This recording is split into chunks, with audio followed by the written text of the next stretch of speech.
All right, now, sorry to cut that bite, but we do have to go to one of our top stories as the African National Congress is tonight hosting the party gala dinner. And as you can see, the ANC president on the podium addressing the delegates.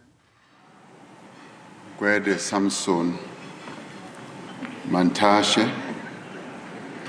I know the SG is busy examining the stadium where we are going to hold our celebrations tomorrow.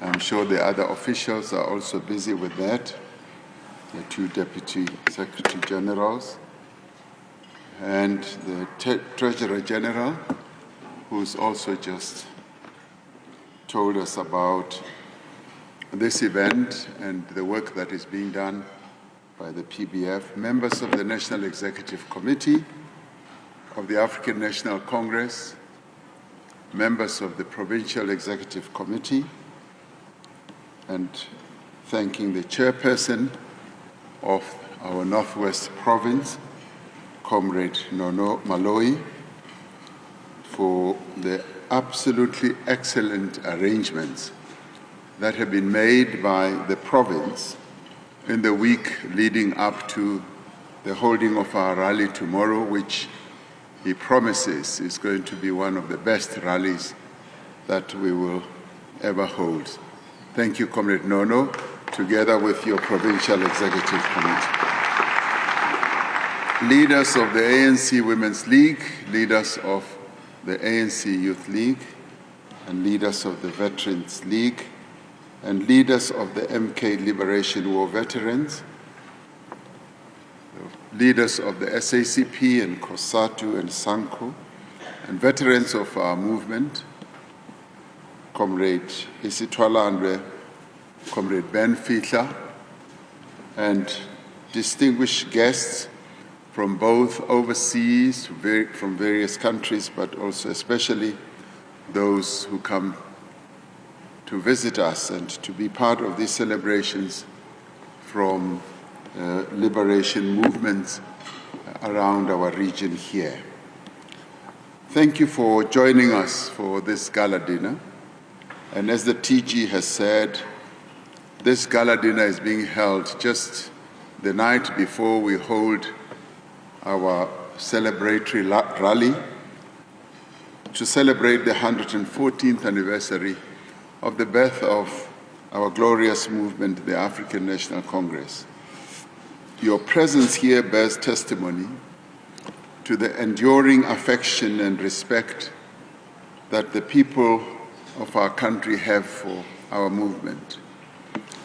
Just during this week that we have spent crisscrossing the length and the breadth of this province, we have had real evidence of how our movement is being renewed and how our movement is being activized and how our movement is being rebuilt. The provincial leadership has gone to great lengths to take us to the various corners of this province, and we have seen for ourselves not only how our movement is working, but have had an opportunity to see how our people live, the challenges they face, and the opportunities we all have to improve their lives.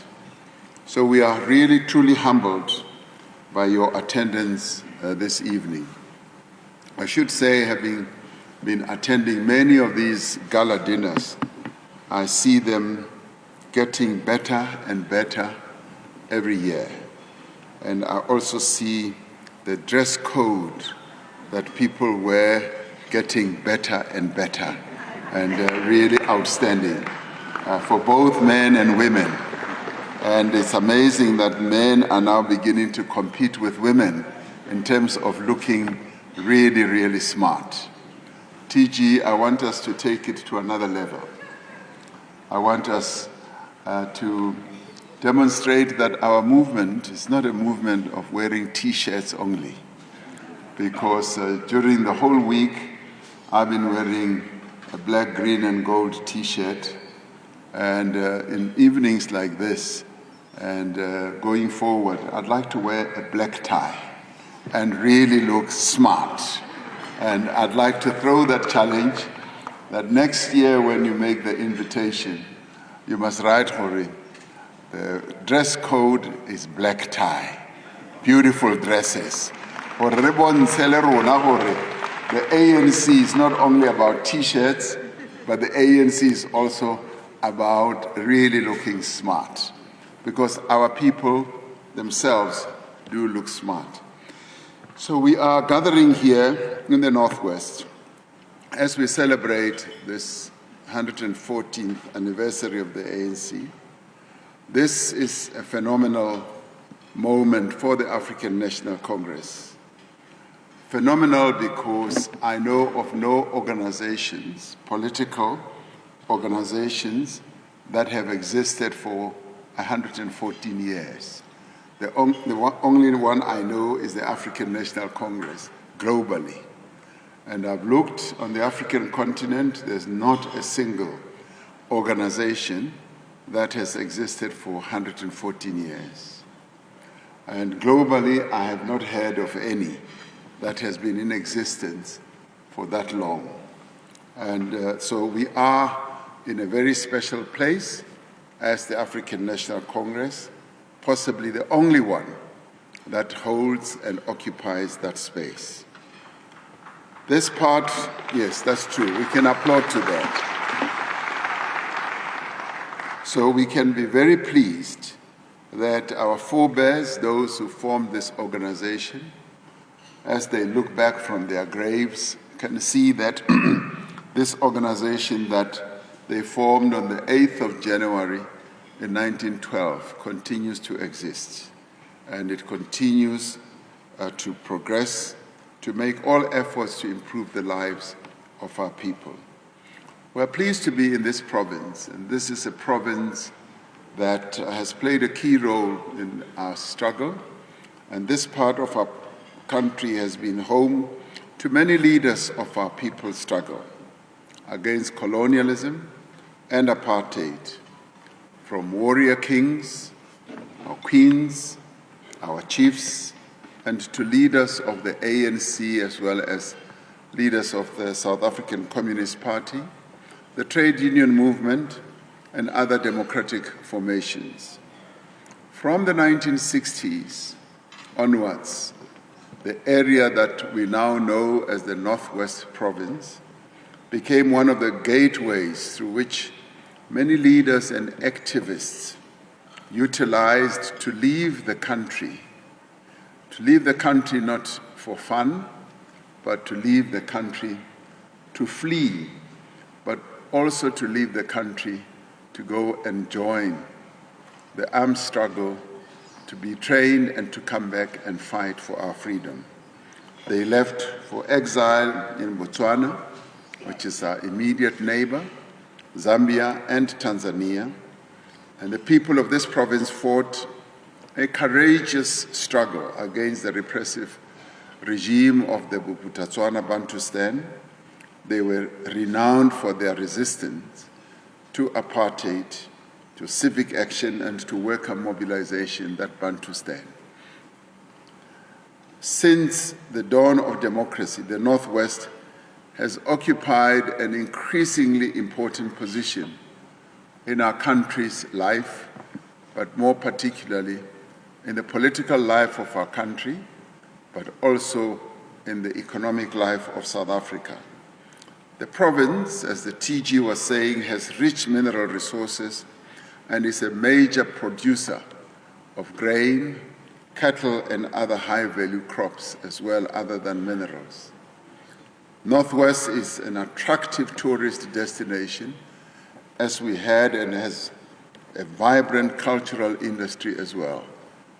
It is part of the country that has great potential for growth and development. It is our shared responsibility as government, business, and labor and communities to ensure that the Northwest Province becomes the thriving success that it can and should be. As we celebrate this important milestone in the life of the African National Congress, we are seeing signs of recovery, and signs of renewal in our country. In recent months, we have seen substantial improvements in a number of areas, in production, in growth, and also in employment, which remains our biggest challenge, a challenge that we're making all initiatives to try and address. Inflation has come down, helping us to address the one key priority that we set out for ourselves with regard to reducing the living costs for our people. Our currency has strengthened, and our public finances have also improved. With the improvement in our sovereign credit rating, our cost of borrowing is also coming down, and we are better positioned to invest more in infrastructure and social development. Now, the structural transformation that the ANC-led government has embarked on in the 5th administration, as well as now in the 6th administration, meaning 5 years ago, in areas that are so important in the lives of our people, in electricity, in water, telecommunications, in our logistics sector, our ports, our rail. These are reforms and transformations that are yielding visible results. There has been a massive improvement in electricity supply with a dramatic reduction in load shedding. Although, as we were going around the province, we kept hearing our people complaining about load reduction. Load reduction, which is caused by a number of factors, and some of which are illegal connections, some of them are overloading, but these are problems and challenges that we are addressing. And all these progress is due to the work that is being done and has been done to improve the performance of Eskom, particularly its power stations, as well as the regulatory changes that we have made to enable substantial new investment in renewable energy. A province that is like the hotbed of renewable energy in our country, like the Northern Cape, has seen investments of more than 110 billion rand in a short space of time. And the Premier of Northern Cape will tell us that rather than seeing unemployment increasing, they're actually seeing employment increasing, which means that with investment comes increased employment, and there's a direct correlation between the two. And at the same time, we are putting in place a competitive electricity market that will lead to greater energy security and also result in the lowering of the prices for energy for our people. We're now starting to see improvements in the performance of our railways and our ports. And one mentions all these because these are major contributors to the economic growth or performance of our country. The goods that are produced, we enhance their reaching their markets through our rail as well as through our ports.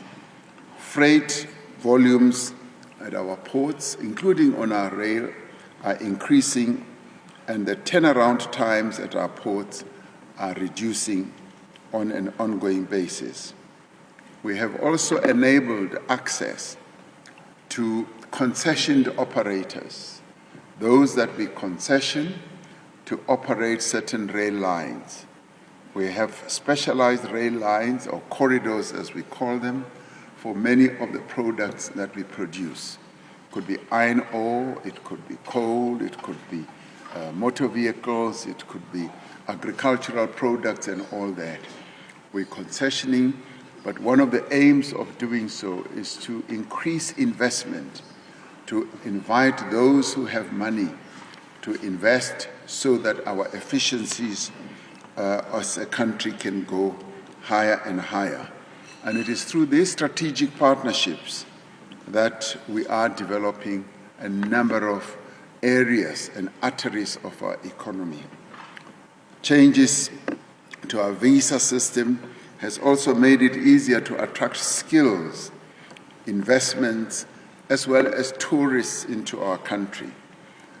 Went to one of the tourist areas here and I asked them, what is their occupancy rate? And they say their occupancy rate here in Northwest, in that area, is 80%.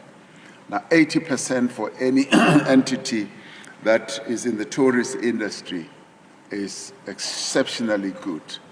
And they said it's 80% throughout the year, and they have a number of foreigners who come to our parks, to Pilanesberg Park, and to a number of other tourist sites as the TG was inviting other people to go. So we're seeing all this by having made some changes in our visa system that enables visitors from other countries to come with greater ease. In the midst of global trade uncertainty, we are reaching out to new export markets and strengthening trade and investment relations with existing markets. The Deputy President and myself and ministers have been on many extensive trips to various countries, opening up markets. As soon as the uncertainty of tariffs started hitting us, it was incumbent on us to go and open up new markets, and we found great reception for South African products as we tried also to reduce the deficit, trade deficit that we have with many other countries. Now, this is supporting efforts to grow our industry and to increase local production as well. While there is still much potential for growth in the traditional sectors like mining, like agriculture and tourism, we are also focusing attention on a number of industries of the future. Industries such as green hydrogen, which the Northwest Province has the capacity to produce in great numbers. Electric vehicle production, as well as renewable energy. As a country, we have in abundance the natural resources that are needed to power the green economy of our country, and Northwest is one of those. We are seeing progress in many other areas of life. There's been a steady improvement in access to education, especially for young people from poor backgrounds. Next week on Monday, the Minister of Basic Education will be releasing the matric results, and I can tell you that we've seen great improvement in education here in Northwest as well, as will be demonstrated when the results are released. Measures, yes, you can applaud to that. Measures such as fee-free schools, feeding schemes, the expansion of funding to tertiary students, the child care grants have been vital to reducing poverty, but are also improving educational outcomes. We have seen this, yes, in recent years as the proportion of adult South Africans have matriculated in great numbers. Just last year, Statistics South Africa reported a marked decline in levels of poverty and inequality in our country. And this is true. Poverty is still stalking many of our people. Many of our people still live in real abject poverty. But at the same time, we have made efforts to reduce the levels of poverty. And of course, the objective that we have is to eliminate poverty so that we get rid of poverty. And as we do so, the inequality levels will also begin to come down. So the triple challenges we have of unemployment, of poverty and inequality are challenges that we are targeting all our various initiatives to reduce and to eliminate. This Stats SA report found that poverty levels have declined significantly since 2006, with over 10 million people in our country lifted out of poverty over nearly 2 decades. The proportion of South Africans living below the food poverty line has fallen from 27% to 17%. Now, this is progress that we often do not talk about, but it is progress that we need to be aware of. Because the decline in poverty levels over the last decade, even amongst the low economic growth and rising unemployment, has largely been due to the pro-poor policies of the ANC government. Remembering that we spend 61% of our budget, 2 trillion rand budget, 61% goes to social projects, social welfare. And there aren't many countries in the world that I know of who dedicate up to 61% of their budget on the social welfare of their people. So progress in reducing poverty has been most pronounced amongst African and colored populations, falling by 10%, in each case in just under a decade. Among other things, this points to the success of the ANC's efforts to promote broad-based Black economic empowerment. Despite the clear progress since 2006, there are still 10 million people in our country living below the food poverty line. This is unacceptable, and is precisely what I was talking about earlier, that our initiatives and efforts are aimed at reducing precisely that. It calls for a far greater and more intensive effort to address hunger and to lift millions more South Africans out of poverty. We have seen a number of incidents of real hunger, as well as malnutrition, in a number of areas in our country, and government is embarking on a massive effort to address that. Our most powerful instrument against poverty now is inclusive growth and job creation. While we sustain our support for poor South Africans, we are determined to accelerate our economic transformation agenda. The ultimate measure in the end of progress that we are making in the economy and in the social development is the impact that it has on the lives of ordinary South Africans. That is the real litmus test. People need to feel the efforts of the economic transformation through more jobs, lower prices, and an improved living standard. They need a reliable, affordable, and uninterrupted supply of energy and water. That's what they need. The issue of water was raised repeatedly throughout the province. South Africa being a water-scarce country, water is a most valuable commodity in the lives of people. Water is life, and people need water, and it is a problem that was pointed out directly to all of us as we were crisscrossing the length and the breadth of this province.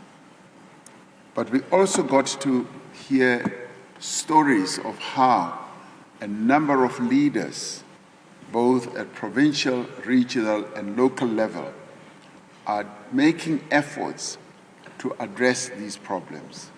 Of course, we've got a number of challenges with the distribution of water from big water resources, but at the same time, at the local level where our people live, it becomes a life and death type of challenge. And we heard how branch leaders, some of our branches, and I single out one branch that I was hugely impressed by, Ward 21 in Buitikong, right here in Rustenburg, how the leaders of that branch make efforts to go and explain to our people when water shortage is coming, what they will do, and make sure that they make water available to our people. And they have a fantastic young man who is part of the leadership of that branch, who is called Tabang, who impressed me greatly. And I will keep on talking about him. And that, of course, is President Cyril Ramaphosa as he addresses delegates in Sun City at the ANC's 114th birthday celebration. Tonight is the gala dinner, and we've got, of course, our team on the ground who is there covering all that is going on for this weekend's celebrations. The big festivities also continuing, particularly tomorrow, where that famous January 8th statement will be released by the president himself. We will be, of course, bringing you rolling coverage coming live from the Northwest, as we've been doing throughout the week, throughout this evening, as well as tomorrow as well.